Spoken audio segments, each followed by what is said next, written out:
Hai Sobat Film, untuk kesempatan kali ini aku akan mereview film yang berjudul Blitz dengan genre action, crime, dan thriller. Tanpa spoiler di awal, langsung saja inilah dia, Blitz. Film akan bercerita pada seorang polisi yang bernama Brand, di mana dia merupakan seorang penegak keadilan dan membina para penjahat atau pelaku kriminal dengan cara menghajarnya daripada membuang waktu dengan sebuah kata-kata.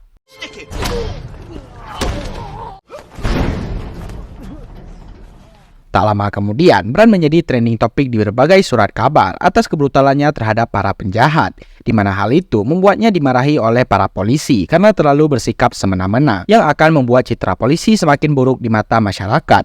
Namun karena dia mempunyai alasan yang jelas dan juga akurat, maka si kepala pun meminta dirinya untuk bersikap kalem sampai masalah tersebut mereda. Sepulangnya dari kantor, Brand pun meluangkan waktunya untuk pergi menemui permintaan Daniel, seorang inspektur kepolisian yang tengah berduka karena ditinggal mati oleh istrinya saat ini. Di sana, dia mencoba sekuat tenaga untuk menghibur sahabatnya tersebut, di mana dia tak menyadari bahwa di waktu yang bersamaan, terdapat seorang pahlawan yang baru saja mati akibat ditembak oleh seorang pria misterius dari jarak yang sangat dekat. Setelah mendapatkan kabar dari atasannya, Brand pun langsung pergi ke TKP, yang di sana dia bertemu dengan seorang saksi untuk menjelaskan terkait ciri-ciri dari orang yang telah melakukan perbuatan tersebut.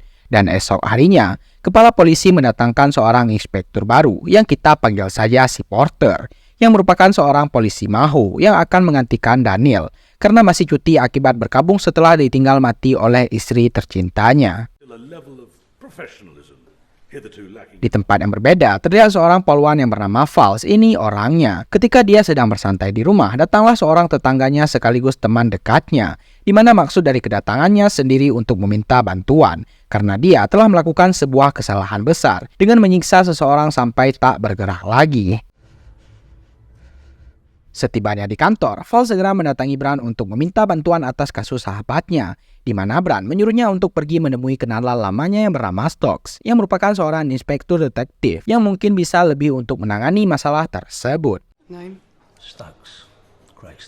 Dia bernama Dunlop, seorang wartawan yang menuliskan berita jelek terhadap Brand, yang ketika tengah nonton channel Total Film, tiba-tiba dia mendapatkan sebuah panggilan dari seseorang yang mengaku bahwa dirinya mengetahui siapa dalang dibalik pembunuhan seorang polwan tempo hari.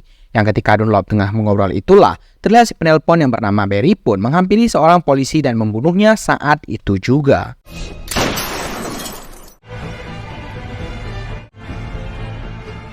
Demi menjalin kedekatan di antara mereka berdua, Porter pun mengajak Brand untuk minum bareng, di mana dia mengetahui bahwa rekan kerjanya itu memiliki sebuah gangguan pikiran, sehingga dia akan bertindak secara berlebihan walaupun hanya menghadapi masalah yang sepele.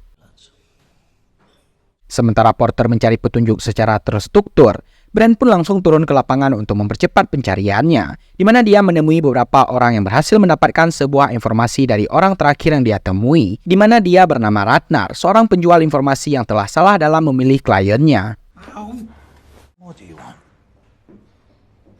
Selesai dengan pencariannya, Brand pun memutuskan untuk pergi ke rumah Porter, di mana dia meminta saran kepada Porter tentang masalah yang tengah dihadapinya saat ini, yang mana dirinya telah lepas kendali seperti pingsan, walaupun tidak sering, namun cukup membuatnya merasa khawatir yang berlebihan. Dirinya juga tidak mau bicara, makan, dan sangat susah untuk bangkit dari tempat tidur. Untuk mengobati hal itu, dia hanya bisa menatap dinding tanpa melakukan aktivitas apapun selain hal tersebut. Mendengar semua pernyataan itu, Porter pun menjawab bahwa dirinya tengah mengalami sesuatu yang bernama burnout, di mana dia hanya perlu istirahat selama 2 hari untuk bisa sembuh dari penyakitnya. Dan untuk meyakinkannya tentang hal itu, Porter juga menceritakan bahwa dulu dia juga pernah mengalami selama berhari-hari. Diceritakan beberapa waktu yang lalu, jika Porter dan unitnya pernah menghadapi seorang korban pedofil yang terlalu trauma, sehingga susah untuk mengidentifikasi pelaku tersebut. Dari kejadian itu, Porter selalu dihujat oleh anak buahnya dan sering disamaratakan dengan para pedofil, sehingga membuat mentalnya jatuh terpuruk dan tidak bisa lagi menghadapi dunia luar. Namun karena dirinya sudah lelah dengan hal itu, dia memutuskan untuk bertindak di luar aturan, di mana dia pergi ke rumah si pelaku dan langsung memukul kemaluannya dengan tongkat baseball sampai titiknya pecah. Esok harinya, Brand memberitahu Porter bahwa sebenarnya dia sudah mengetahui siapa dalang di balik pembunuhan para polisi, di mana dia merupakan seorang psikopat, selalu bersiul ketika bekerja dan muncul di sebuah gym kemarin siang. Tak menunggu waktu yang lama, mereka akhirnya pergi menemui Barry untuk melihat apa saja yang bisa mereka temukan di rumahnya. Walaupun sudah mengetahui bahwa Barry lah pelakunya, namun mereka tidak bisa langsung menindak tanpa mendapatkan barang buktinya yang bisa memberatkannya sebagai seorang pelaku.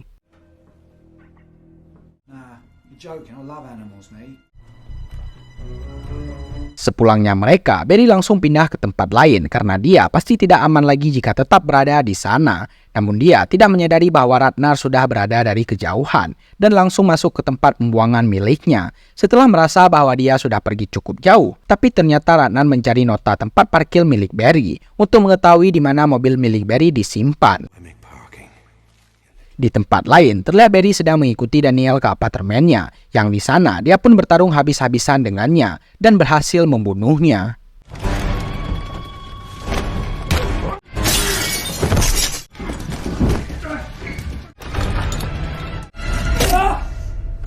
Sebelum pergi, Barry membakar apartemen itu serta membawa sedikit jarahan yang akan disimpan di dalam mobilnya yang rusak. Yang setelah melakukan pembunuhan itu, dia juga melaporkan hal tersebut kepada si wartawan dengan mengatakan bahwa dirinya telah membunuh polisi lain dengan menggunakan sebuah palu.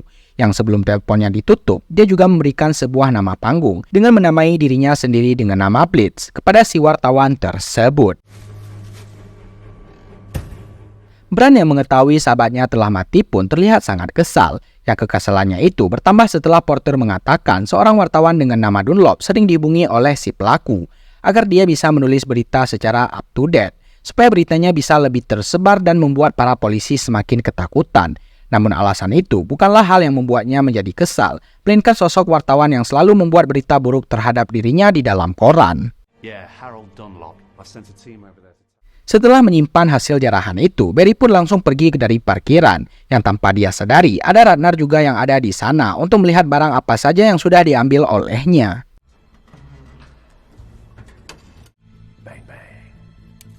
Setelah Ratnar mengetahui lokasi dan barang yang disimpan oleh Barry, dia langsung menelpon nomor Dunlop dan menawarkan sebuah kerjasama, di mana dia akan memberikan barang bukti dan nama pelaku dengan imbalan uang sebesar 50.000 pounds. Sementara itu, Val yang sangat ingin menyelamatkan tetangganya yang masih bocah itu pun lantas pergi menemui Stokes, di mana dia meminta bantuan darinya untuk mengubur kasus yang telah dibuat oleh si bocah. Yang tanpa pikir panjang, dia pun bersedia untuk membantunya, bahwa Val harus menemaninya minum nanti malam.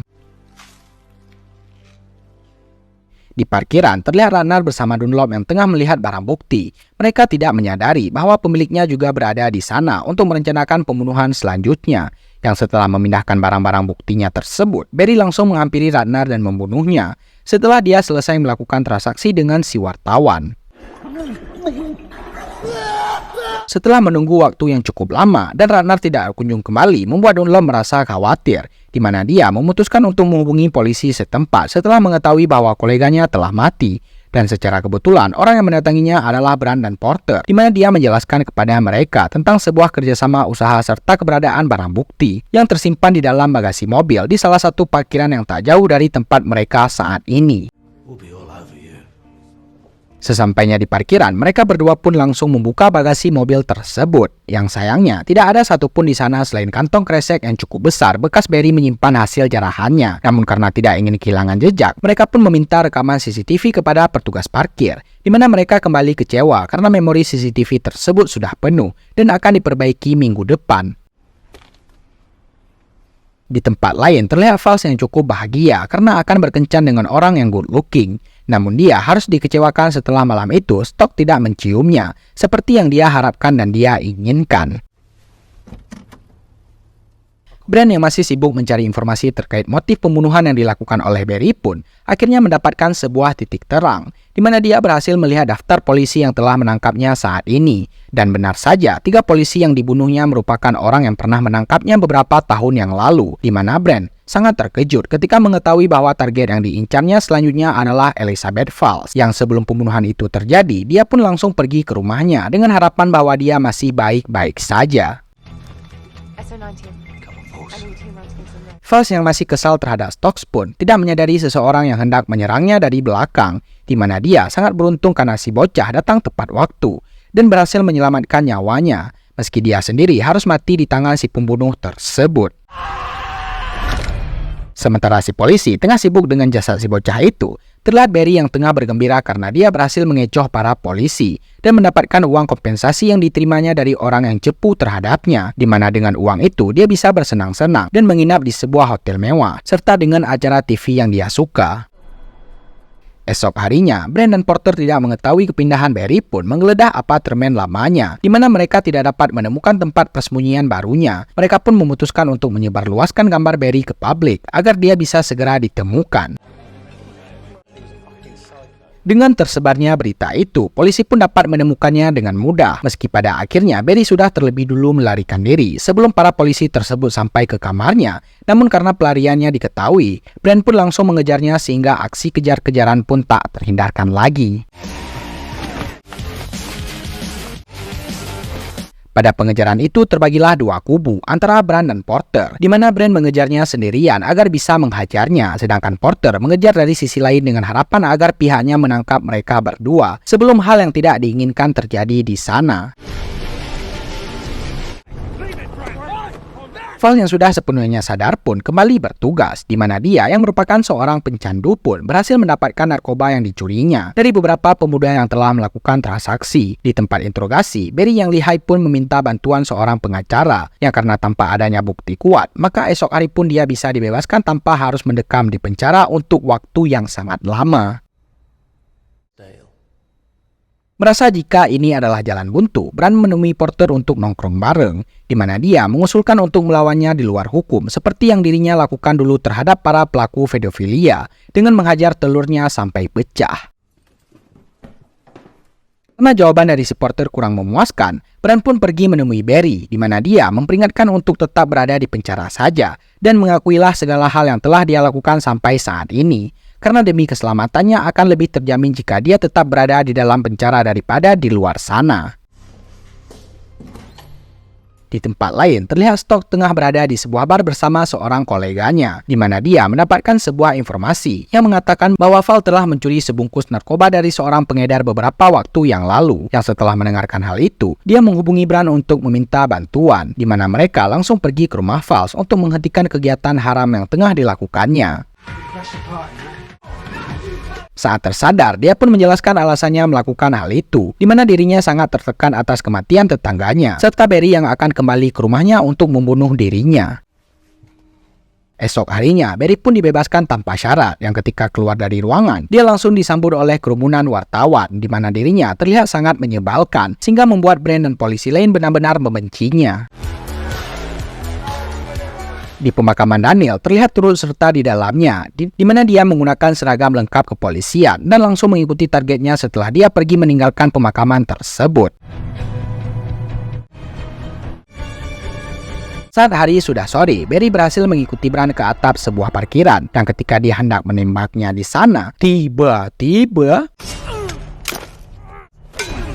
Ya, tanpa ampun Brand pun menghabisinya, di mana dia membalikkan posisinya sebagai si pembunuh, dan Barry yang menjadi korban dari pembunuhan tersebut, yang mana hal itu akan menjadi kasus paling besar dalam sejarah, dan tidak akan pernah terungkap dalam waktu yang cukup lama. Dan film pun berakhir.